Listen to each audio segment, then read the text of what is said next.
Previous வீடியோல வந்து நம்ம ஸ்ட்ரக்சர் ஆஃப் சி ப்ரோக்ராம் பார்த்தோம். இப்போ ஒரு சி ப்ரோக்ராம்க்கு அதுவும் ஒரு ப்ரோக்ராமிங் லாங்குவேஜ் தான். ஸோ அதுல என்னென்ன காம்போனன்ட்ஸ் இருக்கு, எதெல்லாம் இம்பார்ட்டன்ட் அப்படிங்கறத வந்து இதுல பார்க்கலாம். அதாவது ஒரு லாங்குவேஜ் நம்ம எப்பவுமே ஒரு லாங்குவேஜ் எடுத்துட்டோம்னா ஃபர்ஸ்ட் நம்ம என்னத்துல தெரிஞ்சுப்போம்னா ஆல்பபெட்ஸ் என்னென்ன, ஓகேங்களா? அதுல என்னென்ன லெட்டர்ஸ் இருக்கு, ஸோ என்னென்ன ஆல்பபெட்ஸ் இருக்கு அப்படின்னு சொல்லி ஃபர்ஸ்ட் தெரிஞ்சுப்போம். அதுக்கப்புறம் அந்த ஆல்பபெட்ஸ் வச்சுக்கிட்டு எப்படி வேர்ட்ஸ் ஃபார்ம் பண்றது அப்படின்னு பார்ப்போம். இதுதான் ஜென்ரலா. அதுக்கப்புறம் ஒரு சென்டென்ஸ் எழுத கத்துப்போம். அதுக்கப்புறம் வந்து ஒரு பேராகிராஃபா எழுத ஆரம்பிப்போம். ஸோ இப்படிதான் வந்து ஒரு ஃப்ளோ இருக்கும். ஒரு லாங்குவேஜ் நம்ம ஜென்ரலா கத்துக்கிறப்போ வந்து ஃபர்ஸ்ட் பேசிக்கா என்னென்ன ஆல்பபெட்ஸ் இருக்கு, அதை ஆல்பபெட்ஸ் வச்சுட்டு எப்படி வேர்ட் ஃபார்ம் பண்ணலாம், அந்த வேர்ட்ஸை வச்சுக்கிட்டு எப்படி சென்டென்ஸ் எழுதுவோம், அந்த சென்டென்ஸ் எடுத்துக்கிட்டு எப்படி பேராகிராஃபா ஒரு பெரிய பேராகிராஃபா எழுதுவோம் அப்படிங்கிறது தான் வந்து நம்ம ஜென்ரலா ஒரு லாங்குவேஜ் கத்துக்கிறதுக்கான ப்ரொசீஜர். அதே மாதிரிதான் சிங்கிறது ஒரு ப்ரோக்ராமிங் லாங்குவேஜ்னாலும் இதோட பேசிக் என்டிட்டிஸ், அதாவது இதுல என்னென்ன ஆல்பபெட்ஸ் இருக்குன்னா small A to Z, capital ஏல இருந்து Z வரைக்கும், நம்பர்ஸ் 0 to 9 எது வேணாலும், அதுக்கப்புறம் ஸ்பெஷல் கேரக்டர்ஸ்னா அந்த dollar simple, at, hash, exclamatory, so எல்லா ஸ்பெஷல் சிம்பிள்ஸும் வந்து உள்ள இன்க்ளூட் ஆயிருக்கும். அண்டர் ஸ்கோர் வந்து ரொம்ப முக்கியமான ஒரு ஸ்பெஷல் சிம்பிள். ஸோ இது எல்லாத்துக்கு கூட வந்து இருக்கிற எல்லா ஆப்ரேட்டர். ஸோ இது எல்லாமே வந்து basic components of C program. So இது எல்லாம் வந்து பேஸா வச்சுட்டு நம்ம அடுத்து தெரிஞ்சுக்க வேண்டிய முக்கியமான ஒரு 3 விஷயம் பார்த்தீங்கன்னா, வேரியபிள்ஸ்னா என்ன, கான்ஸ்டன்ட்னா என்ன, கீவேர்ட்ஸ்னா என்ன. ஓகே, இது வந்து நம்மளோட பில்லர் மாதிரி, ஒவ்வொரு வேர்ட்ஸ் மாதிரி. ஓகே, வேரியபிள்னா என்னன்னு தெரிஞ்சுக்கணும், கான்ஸ்டன்ட்னா என்னன்னு தெரிஞ்சுக்கணும், கீவேர்ட்னா என்னன்னு தெரிஞ்சுக்கணும். இதெல்லாம் தெரிஞ்சதுக்கு அப்புறம் தான் வந்து நம்மளுக்கு ஒரு ஸ்டேட்மெண்ட்டோ இன்ஸ்ட்ரக்ஷனோ எழுத முடியும். இன்ஸ்ட்ரக்ஷன் இல்லைன்னா ஒரு ஸ்டேட்மெண்ட் எழுதுறதுக்கு இந்த பேஸ் எல்லாம் தெரிஞ்சாதான் நம்மளால எழுத முடியும். ஸோ செட் ஆஃப் இன்ஸ்ட்ரக்ஷன் இல்லைன்னா செட் ஆஃப் ஸ்டேட்மெண்ட் சேர்ந்தது தான் ப்ரோக்ராம். ஸோ ஒரு ப்ரோக்ராம் நம்ம எழுதுறதுக்கு முன்னாடி இந்த பேஸ் எல்லாத்துலயும் ஒரு ஐடியா இருந்தா மட்டும்தான் நம்மளால ப்ரொசீட் பண்ண முடியும். ஓகே, ஸோ இந்த வீடியோல நம்ம எதை பத்தி பார்க்க போறோம்னா இந்த வேரியபிள்ஸ் அப்படின்னா என்ன அப்படின்னு சொல்லிட்டு அதை பத்தி தான் பார்க்க போறோம். ஃபர்ஸ்ட் வேரியபிள் அப்படின்னா என்ன அர்த்தம்னா, எதுக்காக தேவைப்படுதுன்னா, இப்ப நம்ம எந்த ஒரு ப்ரோக்ராம் பண்ணாலும் அந்த ப்ரோக்ராம்ல ஒரு சில வேல்யூஸ் இருக்கும்.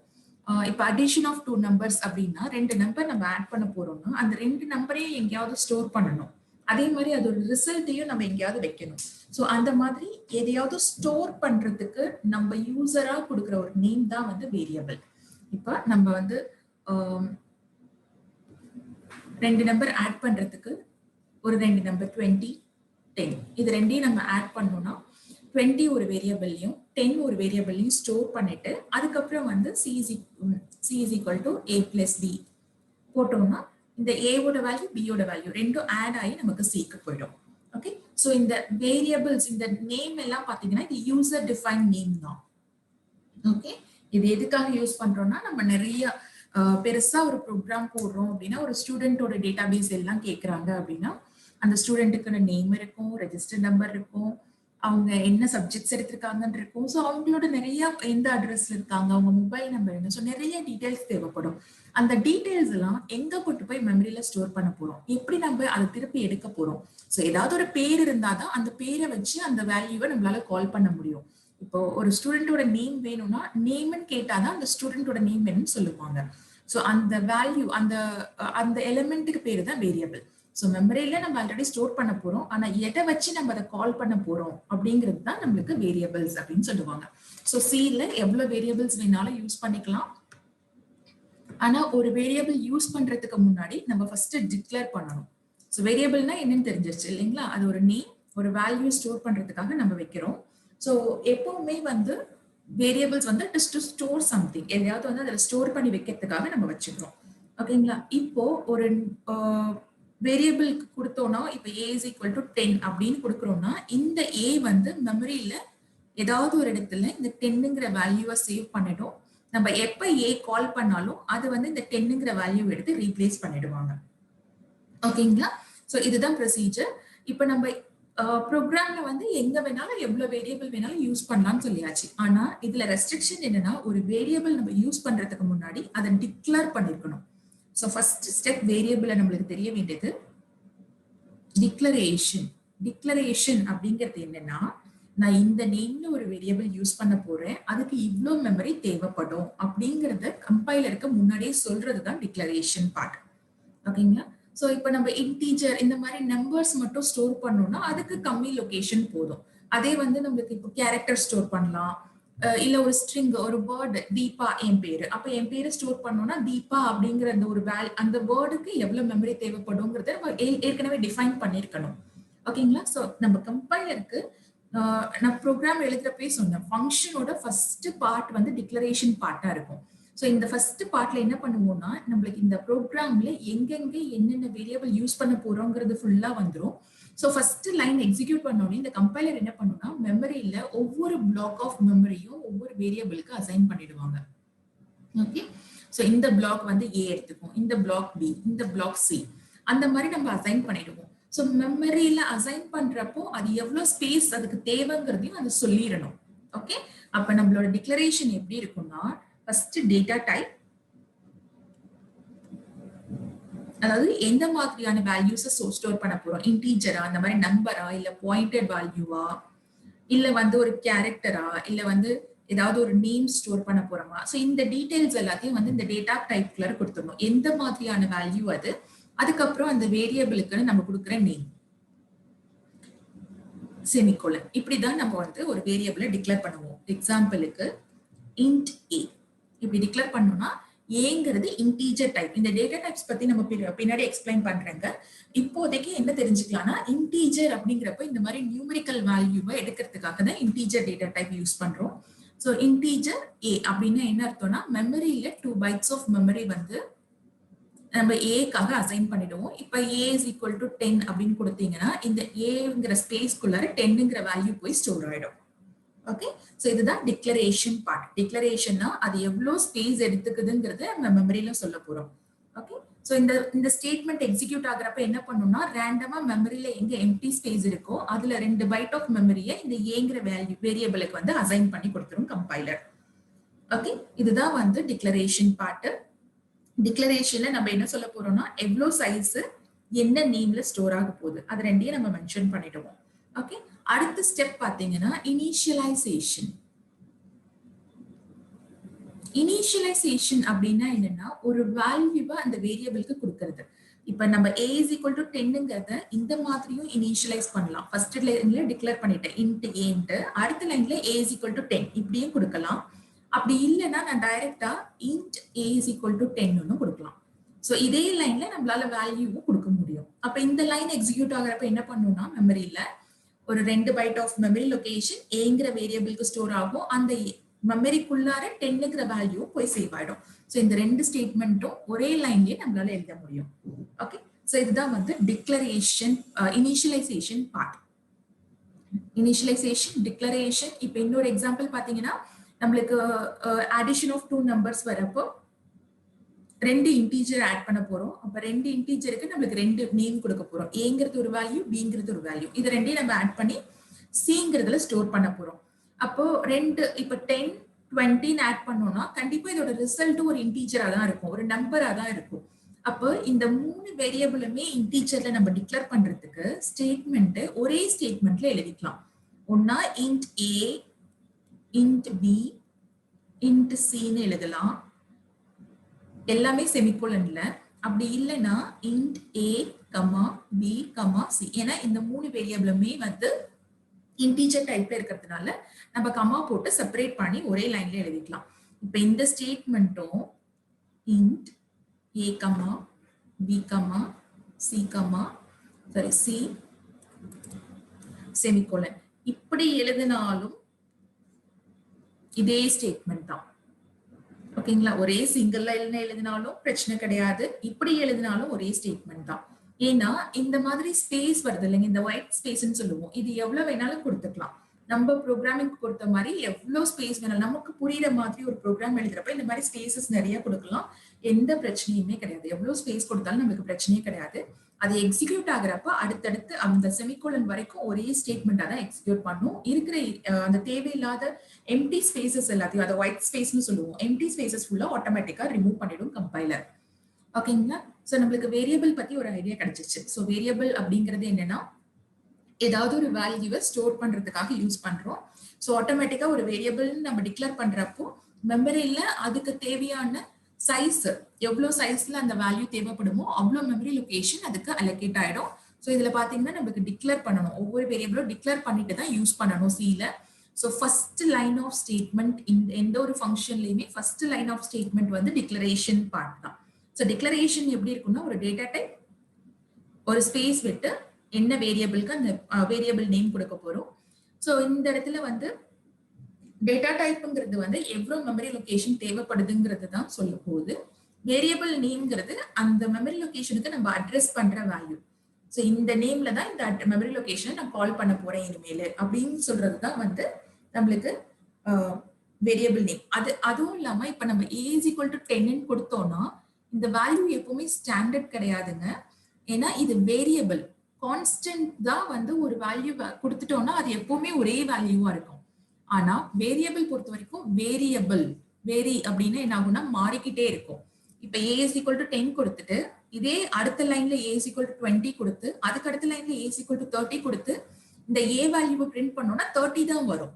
ஏன்னா ஒவ்வொரு முறை இந்த ஏவோட வேல்யூ மாற மாற மாற இந்த மெமரியில வந்து ஃபர்ஸ்ட் லைன் எக்ஸிக்யூட் ஆகிறப்ப 10 இருக்கும், செகண்ட் லைன் எக்ஸிக்யூட் ஆகிறப்ப 20 இருக்கும், தேர்ட் லைன் எக்ஸிக்யூட் ஆகிறப்ப 30 இருக்கும். நம்ம கடைசியா அந்த வேல்யூ ஆஃப் a பிரிண்ட் பண்றப்ப 30 தான் பிரிண்ட் ஆகும். ஓகேங்களா? சோ எத்தனை தடவை வேணாலும் அந்த value of the variable can be changed. எத்தனை தடவை வேணாலும் நம்ம அந்த வேல்யூவை சேஞ்ச் பண்ணிட்டே இருக்கலாம். ஓகே, சோ டிக்ளரேஷன் அப்படின்னா என்னன்னு பார்த்துட்டோம். இனிஷியலைசேஷன்னா வேல்யூ அசைன் பண்றது. இப்போ ஒரு எக்ஸாம்பிள் ப்ரோக்ராம் வச்சு பார்க்கலாம். நம்ம யூஷுவல் ப்ரோக்ராமே எடுத்துக்கலாங்க. அடிஷன் ஆஃப் 2 நம்பர்ஸ், இல்லைன்னா வந்து நான் ஜென்ரலா ஒரு ப்ரோக்ராம் எடுத்து காமிக்கிறேன் எப்படி வேரியபிள்ஸ் வச்சுட்டு நம்ம யூஸ் பண்றதுன்னு. ஸோ ப்ரோக்ராம் எழுதுறப்போ நம்மளோட ப்ரொசீஜர் என்ன? சிங்கிறது வந்து it is a structural programming language. நம்ம ப்ராசஸ் வந்து ஃபர்ஸ்ட் ஸ்டெப்ல டிக்ளரேஷன், அடிஷன் ஆஃப் 2 நம்பர்ஸ்க்கு எழுதுற ப்ரோக்ராம் அப்படின்னா கமாண்ட் லைன்ல ப்ரோக்ராம் டு ஆட் 2 நம்பர்ஸ் அப்படின்னு போட்டுக்கலாம். ஏன்னா கமாண்ட் லைன் நம்ம இஷ்டம் தான், நம்ம என்ன வேணாலும் போட்டுக்கலாம். இப்ப நான் இதுல என்ன பண்ண போறேன்னா, ஃபர்ஸ்ட் ஸ்டெப் வந்து ப்ரீ ப்ராசஸர் டைரக்டிவை உள்ளார இன்க்ளூட் பண்ணணும். அப்ப ஹாஷ் include stdio.h. ஏன்னா அவுட்புட்டை பிரிண்ட் பண்ண போறோம், அதனால stdio.h கொடுக்குறேன். நம்ம ப்ரோக்ராம்ல என்ன வேணாலும் கொடுத்துக்கலாங்க. இப் சப்போஸ் நான் வந்து ஓகே, நம்ம நார்மல் ப்ரோக்ராமே மெயின்ல இருந்தே ஸ்டார்ட் பண்ணிக்கலாம். void main இல்லைன்னா int main கூட கொடுத்துக்கலாம். மெயின் தான் வந்து யூசர் டிஃபைன் ஃபங்க்ஷன். இங்க இருந்து தான் நம்மளோட செட் ஆஃப் ஸ்டேட்மெண்ட்ஸ் வந்து ரன் ஆகும், எக்ஸிக்யூட் ஆகும். ஸோ ஃபர்ஸ்ட் ஸ்டெப் என்னன்னா, அடிஷன் ஆஃப் 2 நம்பர்ஸ்ங்கிறப்போ 2 நம்பரை ஆட் பண்ணி அதோட ரிசல்ட் நான் பிரிண்ட் பண்ண போறேன். அப்போ வந்து ஃபர்ஸ்ட் என்ன பண்ணணும்னா டிக்ளரேஷன், நான் இன்டீஜர் எடுத்துக்கிறேன். int a, b, c 3 values, 3 variables வந்து டிக்ளேர் பண்ணிட்டேன். இப்போ ஒன்னொன்னுக்கும் வேல்யூ கொடுக்குறேன். ஏக்கு 10 கொடுக்குறேன், பிக்கு 20 கொடுக்குறேன், c is equal to a plus b அப்படின்னு கொடுக்குறேன். இதை நீங்க அடுத்தடுத்த லைன்ல கொடுத்தாலும் ஒரே மீனிங் தான், ஒரே லைன்ல கொடுத்தாலும் ஒரே மீனிங் தான். ஓகே, சோ அடுத்து என்ன பண்றோம்னா, இப்போ சில வந்து நம்மளுக்கு வேல்யூ கால்குலேட் ஆயிடும். அடுத்து வந்து இந்த ரிசல்ட்டை பிரிண்ட் பண்ண போறோம். அதுக்கு ஒரு printf ஸ்டேட்மெண்ட், printf %d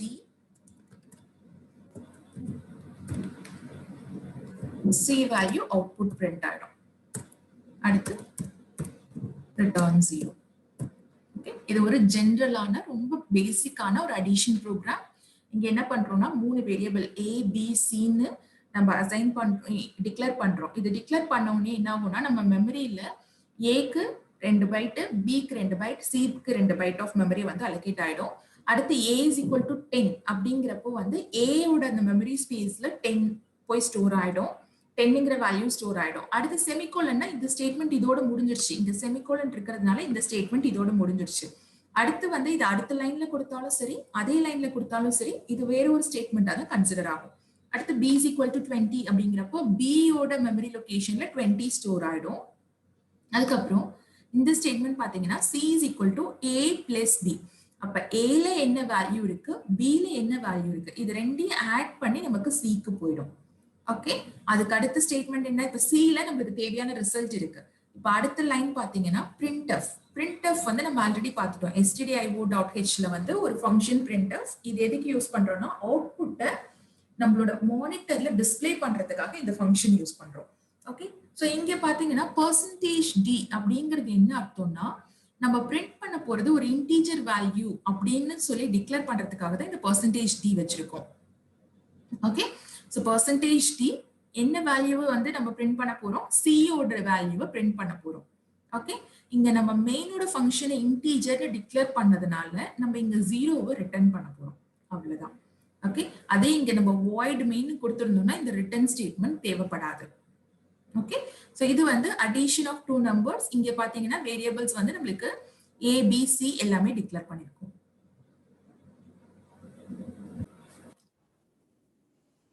இப்போ இதே ப்ரோக்ராம் வந்து நம்ம ஃபங்க்ஷன்ஸ் யூஸ் பண்ணி எழுதணும் அப்படின்னா இன்னொரு விதமா கூட பண்ணிக்கலாம். இப்போ வந்து நம்ம இங்க டிக்ளரேஷன் ஆஃப் வேரியபிள்ஸ் வந்து a b c ன்னு இங்க கொண்டு வந்திருக்கோம். அதுக்கு பதிலா நம்ம டிக்ளரேஷனை இங்கே கூட கொண்டு வரலாம். ஸோ நிறைய விதத்துல ஒரே ப்ரோக்ராம் எழுத முடியுங்க. அடுத்த வே பாத்தீங்கன்னா நம்ம ஹேஷ் இன்க்ளூட் இந்த ஃபங்க்ஷன் அப்படியே இருக்கும், stdio.h இதை அப்படியே வச்சுக்கிறோம். அடுத்து இந்த abc அப்படிங்கிற வேரியபிளை இங்க டிக்ளேர் பண்ணாம இந்த இடத்துல கூட டிக்ளேர் பண்ணலாம். a, b, c இந்த இடத்துல டிக்ளேர் பண்ணோம்னா என்ன அர்த்தம்னா இந்த வேல்யூஸ் வந்து யூனிவர்சலா இருக்கும். ஆக்சுவலா இந்த இடத்துல டிக்ளேர் பண்றதோட ப்ராப்ளம் என்ன தெரியுமாங்க, இங்க வந்து நம்ம மெயின்ல இருந்து ப்ரோக்ராம் எக்ஸிக்யூட் ஆகும். ஏபிசி இன்டீஜர் டிக்ளேர் ஆனதுக்கு அப்புறம் மெமரியில ஒரு லொகேஷன்ல a, இன்னொரு லொகேஷன்ல b, இன்னொரு லொகேஷன்ல c இப்படின்னு சொல்லிட்டு நம்மளுக்கு மெமரி அலாட் ஆயிடும். இப்ப அடுத்த ஸ்டெப்ல பாத்தீங்கன்னா a is equal to 10ங்கிறப்ப இங்க 10ங்கிற வேல்யூ ஸ்டோர் ஆயிடும், b is equal to 20ங்கிறப்ப இங்க 20 ஸ்டோர் ஆயிடும், c equal to a plus b அப்ப வந்து 10 plus 20 30 வந்து c ல ஸ்டோர் ஆயிடும். இப்ப இந்த ப்ரோக்ராம் முடிச்சுட்டு இங்க வெளியில வந்ததுக்கு அப்புறம் இந்த a b c வேல்யூ எல்லாம் எரேஸ் ஆயிடும். எரேஸ் ஆயிடும்னு சொல்ல முடியாது, பட் இந்த வேல்யூஸ் வந்து நம்ம மறுபடியும் கால் பண்ண முடியாது. ஏன்னா டிக்ளரேஷன் பாத்தீங்கன்னா இங்க கோட்ஸ்குள்ளார தான் கொடுத்திருக்கோம். இங்க ஆரம்பிச்சதுன்னா இதோட ஸ்கோப் பாத்தீங்கன்னா இதுக்குள்ளார முடிஞ்சிடும். சோ அடுத்து இன்னொரு ஃபங்க்ஷன் நீங்க வேற ஏதாவது எழுதுனீங்கன்னா அதுக்குள்ளார நம்மளால வந்து இந்த ஏபிசியை யூஸ் பண்ண முடியாது. புதுசா ஒரு வேரியபிள்ஸ் தான் நம்ம டிக்ளேர் பண்ணணும். ஓகேங்களா, சோ அதே வந்து நீங்க இந்த மாதிரி int abcன்னு சொல்லிட்டு இந்த ஹெடர் ஃபைல் ப்ரீ ப்ராசஸர் டைரக்டிவ்க்கு அடுத்து வந்து இந்த மாதிரி கொடுத்தீங்கன்னா இது குளோபல் டிக்ளரேஷன் சொல்லுவோம். குளோபல் டிக்ளரேஷன்னா எந்த ஃபங்க்ஷன்ல வேணாலும் இந்த வேல்யூஸை நம்ம யூஸ் பண்ணிக்க முடியும். ஓகே, அடுத்து ஆட்னு ஒரு ஃபங்க்ஷன் கொடுத்து நம்ம பண்ணோம்னா இங்க நம்ம குளோபல்ல கொடுத்ததுனால நம்ம void கொடுத்துக்கலாம். void add இது வந்து டிக்ளரேஷன். ஏன்னா நம்ம வந்து இங்க ஆட்னு ஒரு ஃபங்க்ஷன் யூஸ் பண்ண போறோம், அது எதையும் ரிட்டர்ன் பண்ண போறது இல்லை அப்படின்னு சொல்லிட்டு கொடுத்துக்கலாம். ஓகே, அடுத்து மெயின் ஃபங்க்ஷன். மெயின்ல வந்து நம்ம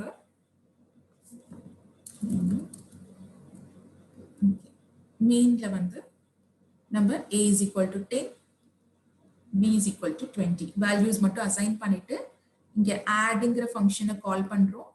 அதோட இந்த ஃபங்க்ஷன் முடிஞ்சிருச்சு, மெயின் ஃபங்க்ஷனை முடிச்சிடலாம். ஓகே, இங்க இன்ட் கொடுத்ததுனால நம்ம ரிட்டர்ன் கொடுக்கணும், ரிட்டர்ன் 0ன்னு கொடுத்துக்கலாம். இதை க்ளோஸ் பண்ணிக்கிறோம். அடுத்து இங்க ஆட்ங்கிற ஃபங்க்ஷன் நம்ம கால் பண்ணிருக்கோம், அப்ப அதோட டெஃபினிஷன் எங்கேயாவது இருக்கணும். அந்த டெஃபினிஷன்ல வந்து void add of இங்க என்ன பண்றோம்னா c is equal to a plus b அப்படின்னு சொல்லி ஒரு ஸ்டேட்மெண்ட் எழுதிக்கிறோம். ஓகே, void கொடுத்ததுனால ரிட்டர்ன் டைப் எதுவும் கிடையாது. இங்க நம்ம உள்ளார எந்த வேல்யூமே பாஸ் பண்ணல, டைரக்டா c is equal to a plus b அப்படின்னு கொடுக்குறோம். இதோட ஆக்சுவல் ஒர்க்கிங் பாத்தீங்கன்னா நம்மளுக்கு ஸ்டெப் பை ஸ்டெப் ரன் பண்ணி காமிக்கிறேன். ஃபர்ஸ்ட் இந்த லைன் வந்து ரன் ஆகும். அடுத்து இந்த லைன் எக்ஸிக்யூட் ஆகுறப்ப என்ன ஆகும்னா ஏங்கிறதுக்கு ஒரு மெமரி லொகேஷன், பிங்கிறதுக்கு ஒரு மெமரி லொகேஷன் ஒரு இடம், சிங்கிறதுக்கு ஒரு memory location 2 bytes of memory வந்து அலர்ட் ஆயிடும். அதுக்கப்புறம் இங்க void addங்கிற ஃபங்க்ஷன் கால் ஆகுது. இது வந்து டிக்ளரேஷன் தான். அதுக்கப்புறம் மெயின்ல இருந்து நம்மளோட எக்ஸிகியூஷன் ஸ்டார்ட் ஆகும். First a is equal to 10ங்கிற ஸ்டேட்மெண்ட் எக்ஸிக்யூட் ஆகுறப்ப 10ங்கிறது இங்க ஸ்டோர் ஆயிடும். அடுத்து b is equal to 20ங்கிறப்ப 20ங்கிற வேல்யூ இங்க ஸ்டோர் ஆயிடும். இப்போ ஆட்ங்கிற ஃபங்க்ஷன் கால் பண்றதுனால அது டைரக்டா இந்த ஃபங்க்ஷனுக்கு வந்துரும். இங்க வந்து c is equal to a plus b கொடுத்திருக்கோம். அப்ப இந்த ஏவும் பியும் ஆட் பண்ணி 30ங்கிற வேல்யூ இங்க வந்துடும். ஓகே, நம்ம இங்கேயும் பிரிண்ட் பண்ணல, மைட் பி இங்க ஒரு பிரிண்ட் ஆஃப் ஸ்டேட்மெண்ட் வச்சுட்டு percentile d c பிரிண்ட் பண்ற மாதிரி வச்சுக்கலாம். ஓகே, ஸோ இங்க வந்து இந்த வேல்யூ 30 வந்து யூசருக்கு பிரிண்ட் ஆயிடும். இதோட இந்த ப்ரோக்ராம் முடிஞ்சிடும். மெயினுக்கு வரப்போ ரிட்டர்ன் 0 அதோட முடிஞ்சிடும். ஓகே, இப்போ இந்த ப்ரோக்ராம் ஆக்சுவலா நம்ம இந்த குளோபல் டிக்ளரேஷன் இருந்தா மட்டும்தான் ஒர்க் ஆகும். ஓகே, இதுவே குளோபல் டிக்ளரேஷன் இல்லாம இந்த ஸ்டேட்மெண்ட்டை கொண்டு வந்து இங்க போட்டோம்னா இந்த ஃபங்க்ஷனுக்குள்ளார ஏ அண்ட் பி கால் பண்றப்ப ஏக்கும் பிக்கும் வேல்யூ என்னன்னே தெரியாது. ஏன்னா ஏ அண்ட் பி இந்த ஃபங்க்ஷனுக்குள்ளார மட்டும்தான் வேல்யூஸ் ஒர்க் ஆகும். அடுத்த ஃபங்க்ஷனுக்குள்ளார போனோம்னா அது அவுட் ஆஃப் ஸ்கோப் ஆயிடும். அப்ப இங்கே வேல்யூ வராது. ஓகே, சரி, இப்போதைக்கு வந்து இந்த டீடைல்ஸ் எல்லாம் நம்ம மறுபடியும் வந்து ஃபர்தர் வீடியோஸ்ல பாத்துக்கலாம். இப்போதைக்கு நம்ம இந்த மாதிரி வேரியபிள்ஸ் வந்து நம்மளுக்கு எதுக்காக யூஸ் ஆகுதுங்கிறத மட்டும் தெரிஞ்சுக்கலாம். ஸோ வேரியபிள்ஸ் அப்படிங்கிறது என்னன்னா நம்ம ஒரு வேல்யூவை ஸ்டோர் பண்றதுக்கு நம்ம வைக்கிற நேம், அதுதான் வேரியபிள். ஸோ அதுக்குன்னு ஒரு பர்டிகுலர் மெமரி லொகேஷன் அலோகேட் ஆயிருக்கும். அதுல நம்ம எவ்வளவு வேல்யூஸ் வேணாலும் ஸ்டோர் பண்ணிக்கலாம். அதை நம்ம மறுபடியும் மாத்திக்கலாம். அந்த வேல்யூஸ் ஒவ்வொரு இடத்துலயும் இந்த 10ங்கிறத வந்து நான் 30ஆவும் மாத்திக்கலாம், 40ஆவும் மாத்திக்கலாம். ப்ரோக்ராம்ல இந்த இடத்துல வந்து நம்ம a = 14 போட்டோம்னா இந்த 10க்கு பதிலா 40 ஸ்டோர் ஆயிடும். ஸோ எத்தனை தடவை வேணாலும் இந்த வேல்யூஸை சேஞ்ச் பண்ணிக்கலாம். ஸோ அதுதான் வந்து வேரியபிள் அப்படின்னு சொல்லுவோம். அடுத்து வந்து கான்ஸ்டன்ட் அப்படின்னு ஒண்ணு சொல்லுவாங்க. கான்ஸ்டன்ட் அப்படின்னா நம்மளுக்கு அந்த வேல்யூ அந்த ப்ரோக்ராம்ல எங்கேயுமே சேஞ்ச் ஆகாது. ஸோ கான்ஸ்டன்ட் பத்தி தனியான ஒரு வீடியோல பாத்துக்கலாம். அதுக்கப்புறம் முக்கியமான ஒரு காம்போனன்ட் பாத்தீங்கன்னா கீவேர்ட்ஸ். கீவேர்ட்ஸ் அப்படிங்கிறது என்னன்னா நம்மளுக்கு இங்க யூஸ் பண்ற இன்ட், மெயின் இது எல்லாமே வந்து ஆல்ரெடி ப்ரீ டிஃபைன்ட் ஒரு ஃபங்க்ஷன் இருக்கும். இன்ட்னா இன்டீஜர் டினோட் பண்ணுது. ஸோ அந்த மாதிரி அந்த ப்ரீ டிஃபைன்ட் வேர்ட்ஸ் தான் வந்து நம்ம கீவேர்ட்ஸ்ன்னு சொல்லுவோம். ஓகே, அந்த கீவேர்ட்ஸ் வந்து இந்த வேரியபிளுக்கு நம்ம நேம் கொடுக்குறோம் பாருங்களேன், ஏபிசி, இந்த ஆடுங்கிறது எல்லாமே ஒரு நேம் இல்லை. இந்த நேம் வந்து அந்த கீவேர்ட்ஸுக்கு ஈக்குவலா இருக்கக்கூடாது எப்பவுமே. ஓகே, அந்த நம்மளுக்கு C பொறுத்த வரைக்கும் 32 கீவேர்ட்ஸ் இருக்கு. இந்த 32 வேர்டுமே வந்து ஒவ்வொரு மீனிங் உரிய வேர்டு. ஸோ சில இது எல்லாத்தையும் கீவேர்ட்ஸ்னு சொல்லுவோம். இதை கால் பண்ணோம்னா இதுதான் இதோட வேல்யூ, இதோட மீனிங் வந்து ப்ரீ டிஃபைன்டா இருக்கும். இப்ப நம்ம வேரியபிளுக்கு நேம் கொடுக்குறப்போ இந்த கீவேர்ட்ஸ்ல இருக்கிற எந்த நேமும் வரக்கூடாது. ஸோ அடுத்த வீடியோல வந்து ஒரு வேரியபிளுக்கு எப்படி எல்லாம் நேம் கொடுக்கலாம், அதுக்குன்னு ஒரு ரெஸ்ட்ரிக்ஷன் இருக்கும், அதை பத்தி பார்க்கலாம். ஸோ இதெல்லாம் தான் கீவேர்ட்ஸ். இந்த பேஸ் எல்லாம் தெரிஞ்சாதான் நம்ம ப்ரோக்ராமோட ஸ்டேட்மெண்ட் எழுதுறதுக்கு நம்மளுக்கு கன்வீனியன்டா இருக்கும். வேரியபிள்னா என்ன, கான்ஸ்டன்ட்னா என்ன, கீவேர்ட்ஸ்னா என்ன, இது மூணு பத்தி நம்ம ஒரு பேசிக் ஐடியா மட்டும் பார்த்திருக்கோம். ஸோ அடுத்ததுல வந்து ஒரு வேரியபிளுக்கு எப்படி நம்ம நேம் கொடுக்கலாம் அப்படின்னு சொல்லி பார்க்கலாம். தேங்க்யூ.